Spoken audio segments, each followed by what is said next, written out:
Welcome to Anu Monga's classes at Alpha Technology channel.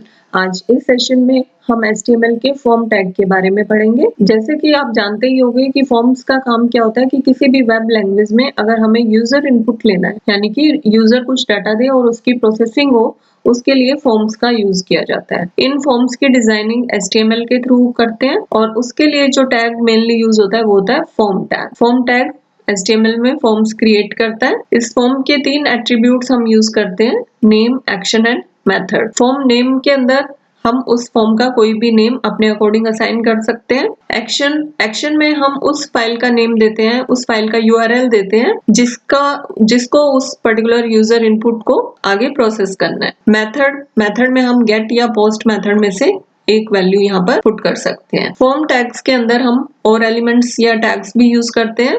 उनमें पहला tag है field set tag. Field set tag का काम क्या होता है कि जब हमें फॉर्म के अंदर कुछ रिलेटेड एलिमेंट्स को ग्रुप करना है, उसके लिए फील्ड सेट टैग का यूज होता है। ये उन रिलेटेड एलिमेंट्स के चारों ओर एक बॉक्स या बाउंड्री ड्रॉ कर देता है। जैसे कि हमने नीचे एक एग्जांपल ले रखा है, फॉर्म के अंदर हमने फील्ड सेट टैग को यूज किया, फिर कुछ एलिमेंट्स डाल दिए हमने, फिर फील्ड सेट टैग को और फॉर्म को क्लोज कर दिया। अब जब आप इसका आउटपुट देखेंगे तो जितने भी एलिमेंट्स जो फील्ड सेट टैग के अंदर होंगे उनके चारों ओर एक बॉक्स या बाउंड्री बनी हुई होगी। नेक्स्ट जो टैग है वो है legend tag. Legend tag field set element को कोई कैप्शन या टाइटल देने के लिए यूज होता है। फॉर्म के अंदर एक और टैग जो हम सबसे ज्यादा यूज करते हैं वो है इनपुट टैग। इनपुट टैग के अंदर हम उस टाइप को स्पेसिफाई करते हैं जिस टाइप का इनपुट एलिमेंट हमने वेब पेज पे शो करना है, उसको दिखाना है। ये एम्प्टी एलिमेंट होता है, मतलब इसे क्लोज करने की जरूरत नहीं है। इनपुट टैग के अंदर हम उस ऑब्जेक्ट को डिफाइन करते हैं जिसके थ्रू हम यूजर का इनपुट रिसीव कर सकते हैं या ले सकते हैं। इनमें टाइप के थ्रू हम उसको स्पेसिफाई करते हैं। जो टाइप ऑफ इनपुट है वो कैसा हो सकता है, टेक्स्ट की फॉर्म में, जैसे एक टेक्स्ट बॉक्स होता है, आप उसमें कोई भी वैल्यू एंटर कर सकते हो। पासवर्ड, ये भी टेक्स्ट की फॉर्म में होता है बट इसमें कैरेक्टर्स शो नहीं होंगे, वो पासवर्ड की फॉर्म में दिखाई देगा। चेक बॉक्स, जो रेक्टेंगुलर बॉक्सेस जिनको हम टिक या अनटिक कर सकते हैं। रेडियो बटन्स एक सर्कुलर फॉर्म में आते हैं जिसमें हम मल्टीपल में से कोई एक सिलेक्ट कर सकते हैं। फाइल के थ्रू हम फाइल डायलॉग बॉक्स ओपन कर सकते हैं और जो भी फाइल आप सिलेक्ट करोगे उसके अकॉर्डिंग वर्क होगा। बटन जिसपे आप क्लिक कर सके। सबमिट, जिसके थ्रू फॉर्म आगे प्रोसेस होती है। रीसेट, इसमें जितने भी आपके बाकी इनपुट्स होंगे वो सारे अपनी डिफॉल्ट वैल्यूज या ब्लैंक में वापस आ जाएंगे। हिडन, जिसमें आपको वैल्यू फॉर्म के ऊपर दिखाई नहीं देगी, वो हिडन रहेगी। इमेज, आप कोई इमेज या कोई पर्टिकुलर पिक्चर यहाँ पर ले सकते हैं। कलर क्या करता है, एक डायलॉग बॉक्स ओपन कर देगा, उसमें से आप कोई पर्टिकुलर कलर चूज कर सकते हैं। डेट में ये सारी जो डेट्स और मंथ्स का फॉर्मेट है वो आपको शो करेगा। आपको जो पर्टिकुलर डेट, मंथ, ईयर चाहिए वो आप उसमें फॉर्म के ऊपर सिलेक्ट कर सकते हैं। इसी तरह से और भी बहुत सारे इनपुट टाइप्स होते हैं जिनमें से हम अपने अकॉर्डिंग चूज कर सकते हैं। इन इनपुट टैग्स पे जो टाइप हमने अभी डिस्कस किया है कि टाइप तो इनमें से कुछ भी हो सकता है, और जो बाकी एट्रीब्यूट्स होते हैं इनपुट टैग के वो इस तरह से हैं। सबसे पहले नेम, आप उस इनपुट टाइप को कोई नेम देना चाहें जो फर्दर आगे यूज हो सकता है तो नेम इक्वल टू आप वो ले सकते हैं। जैसे हमने यहाँ पे फर्स्ट जो बॉक्स लिया है, input type equal to text, यानी कि एक टेक्स्ट बॉक्स बनेगा, इसका नेम टेक्स्ट। आईडी आप फर्दर दे सकते हैं, कोई भी आईडी आप अपने अकॉर्डिंग सेट कर सकते हैं। वैल्यू में ये डिफॉल्ट जो स्टार्टिंग वैल्यू होगी ये उसको डिफाइन करता है, जो बाद में जाकर आप रन टाइम पे चेंज कर सकते हैं। रिक्वायर्ड एट्रीब्यूट क्या बताता है कि इस फील्ड में वैल्यू इनपुट करनी नेसेसरी है, अदरवाइज कंट्रोल आगे सबमिट नहीं होगा। सेकंड अगर हम देखें इनपुट टाइप, उसमें हमने चेक बॉक्स और उसके साथ एक एट्रीब्यूट यूज किया है चेक। चेक की जब आपकी फॉर्म स्टार्ट होगी ब्राउजर पे तो सबसे पहले जो आपका चेकबॉक्स होगा ये चेक्ड होगा। ये सिर्फ आप रेडियो बटन और चेकबॉक्स के केस में ही कर सकते हैं। नेक्स्ट हमने एट्रीब्यूट यूज किया मैक्स एंड मिन। इसमें हम पर्टिकुलर किसी टेक्स्ट फील्ड की या डेट की मैक्सिमम या मिनिमम वैल्यू इनपुट कर सकते हैं। नेक्स्ट है जो प्रॉपर्टी हमने यूज किया दैट इज डिसेबल्ड। डिसेबल्ड की आप उसमें रन टाइम में एंट्रीज नहीं कर सकते, ये आप किसी भी टाइप के साथ कर सकते हो। नेक्स्ट है इसमें size and max length. Size जो आपको कितना पर्टिकुलर उस कैरेक्टर्स में उस पर्टिकुलर टेक्स्ट का या जो भी आप टाइप यूज कर रहे हैं उसका साइज चाहिए, एंड मैक्स लेंथ उसकी मैक्सिमम लेंथ आप कितनी रखना चाहते हो। तो ये एट्रीब्यूट्स हैं इनपुट टैग के, जो आप अपने अकॉर्डिंग डिफरेंट फॉर्म्स में यूज कर सकते हो। नेक्स्ट जो टैग हम फॉर्म टैग के अंदर यूज करेंगे वो है सिलेक्ट टैग। सिलेक्ट टैग का काम होता है ड्रॉप डाउन मेन्यूज और स्क्रॉल्ड लिस्ट क्रिएट करना। इसमें जो एट्रीब्यूट यूज करेंगे हम, सबसे पहला है नेम। आप कोई भी लिस्ट का नेम देना चाहें। साइज, साइज ये बताता है कि जब आप उस लिस्ट को एग्जीक्यूट करेंगे तो कितने एलिमेंट्स एक बार में विजिबल होने चाहिए। आईडी, आप कोई भी उसकी आईडी डाल सकते हो। डिसेबल्ड, डिसेबल्ड मीन्स कि वो वाला पर्टिकुलर जो लिस्ट है वो यूजर उसमें से कुछ भी सिलेक्ट नहीं कर पाएगा, डिसेबल्ड होगी।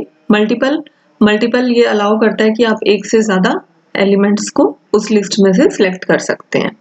सिलेक्ट टैग के अंदर वैल्यूज देने के लिए जो टैग यूज होता है वो है ऑप्शन टैग, यानी कि लिस्ट के अंदर जो एलिमेंट्स होंगे वो ऑप्शन टैग के थ्रू इंसर्ट होंगे। ऑप्शन टैग सिलेक्ट के अंदर ही आप यूज करेंगे और जितने भी उस लिस्ट के अंदर आप वैल्यूज डालना चाहते हैं उतने ही ऑप्शन टैग्स यूज करेंगे। ऑप्शन टैग के attributes label, selected and value. जैसे कि हमने नीचे का एग्जांपल लिया है इसमें, सिलेक्ट नेम, आप उस लिस्ट का नेम दे दीजिए, फिर उसका साइज कि एक बार में कितने एलिमेंट्स आप विजिबल कराना चाहते हैं, फिर उस लिस्ट के अंदर आप कितने एलिमेंट्स इनपुट करना चाहते हैं। जैसे हमने 2 ऑप्शन डाले हैं तो इसमें 2 वैल्यूज होंगे। आप जब लेबल के थ्रू देंगे, जैसे हमने लेबल इक्वल टू यहाँ पे अमेरिका दिया और फिर इसमें बीच में एक टेक्स्ट लिखा हुआ है, तो लेबल क्या करेगा, जो लेबल इक्वल टू आप टेक्स्ट दोगे उस टेक्स्ट को लिस्ट में लेगा। और जब आप ऑप्शन में वैल्यू दोगे तो वैल्यू टैग जो इनके बीच में आप टेक्स्ट दोगे उनको लिस्ट में शो करता है। तो ये आप लिस्ट ऐसे क्रिएट कर सकते हो इसमें। नेक्स्ट टैग है हमारा बटन टैग।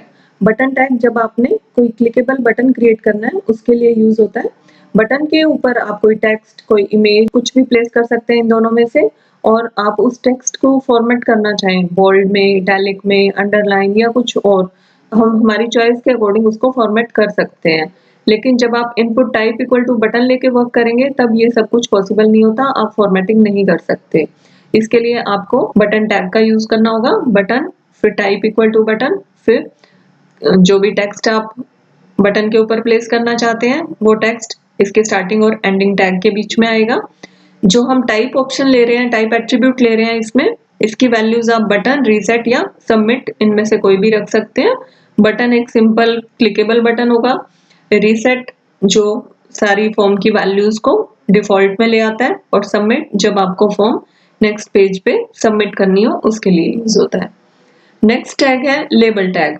आपने सिंपली कोई लेबल लिखना है कि कुछ भी टेक्स्ट जो फर्दर आपका कोई भी कंट्रोल या इनपुट आ रहा है उसको स्पेसिफाई करे, उसके लिए यूज होता है। इसके लिए हम लेबल, फिर फॉर इक्वल टू हम किसी दूसरी कंट्रोल का आईडी देंगे इसमें जिसके लिए आप वो लेबल प्लेस कर रहे हैं। फॉर एग्जाम्पल जैसे हमने लेबल फॉर मेल लिखा और नीचे एक इनपुट टाइप है रेडियो जिसकी आईडी मेल है, तो ये पर्टिकुलर लेबल आपके इस रेडियो बटन के लिए काम करेगा। फॉर्म का नेक्स्ट टैग है text area tag. Text area के थ्रू जब आपको multi line scrollable text boxes create करने हैं उसके लिए हम टेक्स्ट एरिया टैग को यूज करेंगे। इसके अंदर हम रोज और कॉलम्स के थ्रू विड्थ और हाइट को स्पेसिफाई कर सकते हैं। जब आपको कुछ बड़ा डाटा टेक्स्ट फील्ड में एंटर करना है तो हम टेक्स्ट एरिया को यूज करेंगे, और अगर आपका सिंगल रो का डाटा है तो आप input type equal to text के थ्रू भी वर्क कर सकते हैं। टेक्स्ट एरिया में जैसे आपको कुछ एड्रेस प्लेस करना है तो उसमें हमारी 3-4 रोज में एड्रेस प्लेस होता है, उस केस में हम टेक्स्ट एरिया टैग को यूज करते हैं। इनके एट्रीब्यूट्स में हम टेक्स्ट एरिया का नेम, रोज, कितनी आप रोज उसमें डालना चाहते हैं, कितने कॉलम्स आपको चाहिए, आपका जो टेक्स्ट एरिया है वो स्क्रॉलेबल होना चाहिए या नहीं, उसको हम सेट कर सकते हैं। इसको स्टार्टिंग और एंडिंग दोनों टैग्स के साथ यूज करते हैं, और जो भी वैल्यू हमें टेक्स्ट एरिया में डालनी है वो इनके स्टार्टिंग और एंडिंग टैग्स के बीच में डाली जाती है। तो ये बेसिकली अभी हमने मेन जो एलिमेंट्स फॉर्म में यूज होते हैं उनके बारे में मैंने आपको बताया है। और अगर आपने अभी तक ये चैनल सब्सक्राइब नहीं किया है तो प्लीज इसको सब्सक्राइब करिए और बेल आइकन को जरूर प्रेस करिए ताकि आपको आने वाली वीडियोस के बारे में पता चलता रहे। Thank you for watching.